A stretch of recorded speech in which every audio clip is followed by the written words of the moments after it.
After a lengthy investigation on October 30th, search warrants were executed on multiple residences and vehicles associated with this conspiracy. That yielded a literal trove of fentanyl, cocaine, heroin, and related contraband.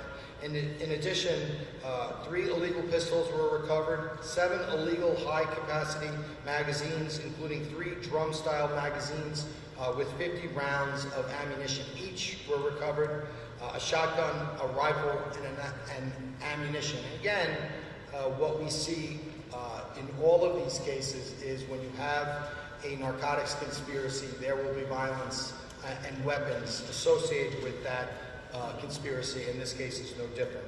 And you see a number of those weapons on the table before me, and the large drum capacity magazines. At Miguel Torres' home in Wyandanch, the task force allegedly recovered approximately 3 kilograms of a substance that field tested positive for fentanyl, and 2,000 pressed fentanyl pills. We're still waiting final lab reports on that, but that's enough fentanyl to kill all 1.5 million residents of Suffolk County. They also recovered 5 kilograms of what was believed to be heroin and 1 kilogram which was believed to be cocaine. Torres was also allegedly found sleeping with an illegal loaded and operable 9mm handgun in his bedroom when police entered the home. At Colado's West Islip residence, the task force recovered an illegal loaded and operable Taurus 9mm handgun, approximately 1 ounce of a substance believed to be cocaine, and approximately 1 ounce of a substance believed to be heroin. At Dominguez's residence in Bayshore, police allegedly recovered a loaded and operable 9mm handgun, 7 illegal high-capacity ammunition feeding devices, a large hydraulic kilo press designed to form kilo weight quantities of narcotics, and approximately 600 grams of a substance believed to be cocaine. Recovered from Peralta's residence in Bronx was over $10,000 in United States currency, as well as a money counter. To your left, you'll see a portion of the cocaine in this case. Much of the other cocaine and heroin is in the lab, still undergoing testing. And of course, we cannot even put out fentanyl on the table. It's that deadly and that toxic that you can't even allow it to come out of the lab in a controlled, in a non-controlled setting. The 6 defendants in the alleged operation have been charged with A1 felonies of criminal sale of a controlled substance in the 1st degree and/or criminal possession of a controlled substance in the 1st degree for their roles in the distribution and sale of large quantities of these deadly narcotics. And each A1 felony carries a maximum sentence of 25 years of incarceration. Obviously, we're still contemplating adding charges in the grand jury once our investigation is concluded. And in addition to those charges, 3 of the defendants also have been charged with criminal possession of a weapon, a Class C violent felony. Again, this case is demonstrative of how our illicit drugs flow from outside the country, primarily, oftentimes into New York City and then out to Long Island. And if we are going to interdict these narcotics, it's vital that we receive the assistance from not only our partners within Suffolk County, but our partners outside of Suffolk County, such as the DEA, such as NYPD, and such as the Office for Special Narcotics Prosecutions. And we're getting that assistance. So again, very grateful for that. It's working well because of their assistance. If we receive a lead here in Suffolk County, we are not going to ignore that lead. We are not going to sit on that lead. We are going to go out and we are going to act on that lead to keep our residents safe. We will not tolerate predators from, no matter where they're operating, come into Suffolk County and peddle this poison on our streets to our vulnerable populations. The message here is simple, that if you deal in these deadly poisons and you operate in Suffolk County, we, along with our partners, will come, we will investigate you, we will charge you, and we will hold you responsible to the highest level of the law that we are able to do. So with that, I'm going to turn it over to our partners, starting with DA and Frank Tarantino.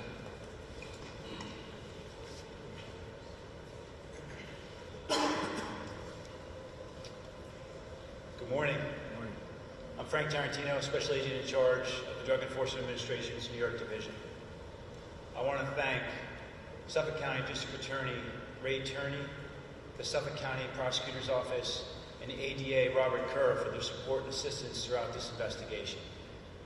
This investigation was a success because of the team-minded approach and collective abilities of the Drug Enforcement Administration New York Division, specifically the New York Drug Enforcement Task Force, Group T21, the Special Narcotics Prosecutor's Office, and the Suffolk County District Attorney's Office East End Drug Task Force. The arrest and search warrants conducted on Thursday, October 30th in the Bronx, Bayshore, Lindenhurst, West Islip, and Wyandanch were a culmination of an 8-month-long investigation into our drug trafficking network supplying heroin, cocaine, fentanyl powder, and counterfeit M30 pills laced with fentanyl throughout Suffolk County, New York. DEA's mission is to save lives, and in this investigation, our DEA agents, our task force officers, and our detectives from the Suffolk County District Attorney's Office arrested 6 drug traffickers and seized approximately $35,000 in illicit drug proceeds, and removed from your Long Island communities 5 guns, nearly 24 pounds of heroin, cocaine, fentanyl powder, and approximately 2,000 pills of counterfeit M30s laced with fentanyl. The fentanyl powder and pills seized in this investigation had the potential to kill nearly 250,000 people. This investigation undoubtedly saved lives. The DEA and our law enforcement partners, many of whom are standing up here with me today, are doing everything we can to make our communities safer. We're dealing with an ever-changing, complex, and dynamic illicit drug landscape of synthetic opioids that are more readily available, highly addictive, more powerful and deadlier than ever before. Fentanyl is being mixed in all drugs, in all forms and shapes. And many of the victims are being poisoned because they are unknowingly ingesting a lethal dose of fentanyl. This is the 21st century drug trade, where counterfeit pills can be sold over social media, paid for with cash apps, and delivered straight to your doorstep. From the screens to the streets, just one pill can kill. The DEA is relentlessly focused and committed to relentlessly pursuing and eliminating those drug traffickers and organizations responsible for supplying fentanyl and other dangerous drugs that are killing Americans at catastrophic and record rates. This is our commitment and our unified front to remove this poison from our streets and protect our communities.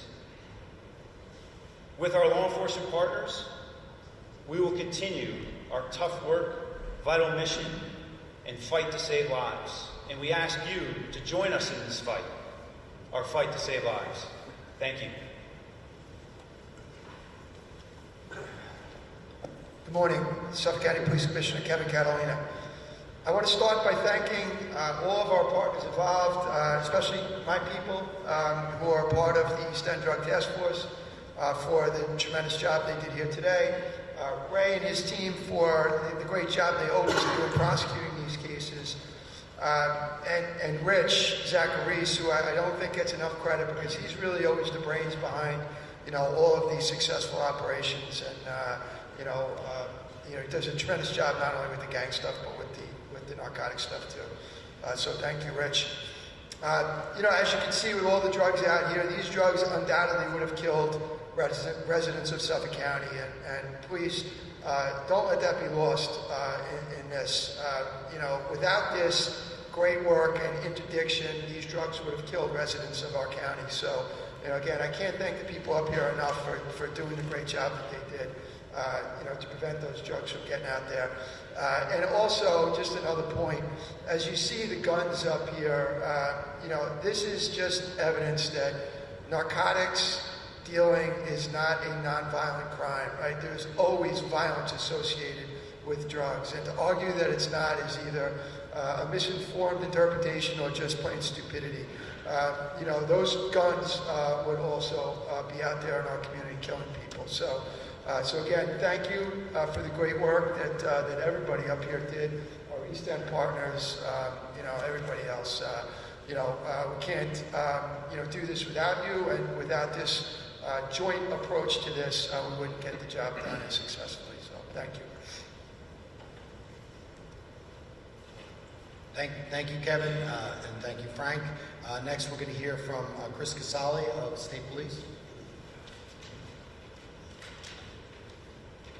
Thank you, D.A. Tierney. Good morning, everyone. Thank you all for being here. I'm Major Christopher Casale, C-A-S-A-L-E, and I serve as the New York State Police Troop Belt Commander here on Long Island. The investigation highlighted today reflects the outstanding efforts of the members of the law enforcement agencies you see represented here. This operation is just another example of a successful collaboration between multiple law enforcement agencies where we combine our efforts to achieve a common goal. Removing these narcotics and stopping these drug trafficking operations in our communities remains one of the New York State Police top priorities. Through long-term investigations, the Suffolk County District Attorney's East End Drug Task Force and its partner agencies, which includes the New York State Police, along with the DEA and Special Narcotics Prosecutor's Office, continue to disrupt multiple drug operations across Suffolk County and beyond, as this case demonstrates. These arrests and seizures are direct results of the officers, agents, and investigators' dedication and teamwork, and I would like to commend all of them on a job well done. The New York State Police will continue to work with and support our partner law enforcement agencies to stop and disrupt these types of dangerous activities that impact our families, neighborhoods, and communities. Thank you. Thank you to Chris. And next, we're going to hear from Under Sheriff Heavey from Sheriff Toulon's office. Thank you, sir. Good morning. I'd like to start by extending regrets on behalf of Sheriff Toulon that he couldn't be here with us today. To begin, I'd like to thank everyone involved in the indictment of these 6 individuals. The success of this operation reflects the strong collaboration between the Sheriff's Office, the District Attorney's Office, the Police Department, and our federal, state, and local partners. We continue to prove to our residents that we are committed to keep our communities safe and hold bad actors accountable. East End Drug Task Force and all participating agencies worked tirelessly for months to dismantle this network responsible for pushing fentanyl, cocaine, and illegal firearms from the Bronx across Long Island and right to our neighborhoods. Fentanyl is poisoning our communities, and every indictment like this is saving countless lives. I commend our staff and every officer involved for their dedication, professionalism, and teamwork in this case. When we work together, criminals lose and Suffolk County residents win. Thank you. Thank you, Kevin. I think I gave Kevin a promotion. He's Deputy Under Sheriff. Thank you, Kevin, and thanks to the work for the Suffolk County Sheriff's Department, as well as all the agencies. And with that, we'll open it up for questions. Yes. Mr. District Attorney, we know in 2024 that the drug overdose fatalities dropped statewide and on Long Island. We don't have the numbers yet for 2025, but are you concerned that there is complacency and therefore could be pushing another surge? No, I'm not. I'm concerned about another surge, but I'm certainly not concerned about complacency. Because if you see here, not at all with my office, and certainly not with our partners. As all the speakers have said, we are committed to continuing to stop and interdict these terrible poisons that are being proliferated on our streets. I think our overdose numbers and the overdose numbers are. It takes a while because you have to run through a battery of tests, and so we're sitting at about 115 overdoses for 2025, but that's just preliminarily. We still have to wait. That's why we're always delayed. But that means that we're going to have another marked reduction in overdoses, which is great. But again, that's not any reason for complacency, and you will not find anyone complacent amongst myself and our partners. Yes, sir. Mr. Tarantino? Nope. Good morning. Good morning.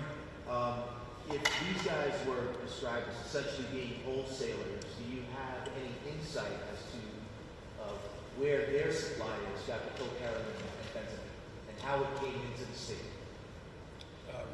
First, I would just say that this is still an ongoing investigation, and some of the details of the investigation we cannot speak about in this forum. I will tell you that this investigation did target the entire illicit supply chain of narcotics, from the distributors in Mexico all the way to the wholesale and street-level distributors here in the United States and right here in Long Island and throughout the New York City region. This investigation really just illustrates how, as District Attorney Tierney said earlier, the drugs are coming into what we call the hub of the Northeast, that's New York City, and they are eventually pushed out into the regions in Long Island and also up into the Northeast of the United States. And so we are working tirelessly with our partners here to identify those threats, and then, as I mentioned in my remarks, to eliminate those drug trafficking organizations, specifically the cartels. But you zeroed in on Mexico as one of the main entry points? We believe that these drugs that ended up here in Long Island are coming from the Mexican cartels. That's correct. Thank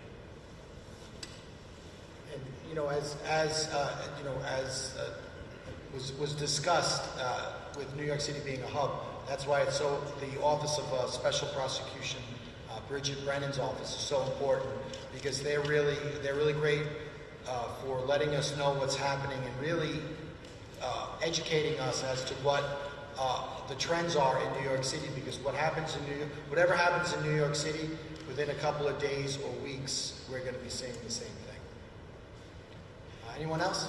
Do you have any idea of how many people purchase these drugs, and was it kind of a word of mouth thing, or? Well, that's unfortunately, when you look at the 2 milligrams of fentanyl is enough to kill a human being. So you're talking about multiple kilogram weights of fentanyl. You're talking about thousands of end users. The exact number of which we don't know, but obviously, because of the amount of narcotics, this was a very significant and a very dangerous conspiracy. Have you linked any fatal overdoses to these defendants? I don't have that information. I don't believe so, but I can certainly take a look at that. I don't believe so. Thanks, sir. Okay, thank you. Thank you.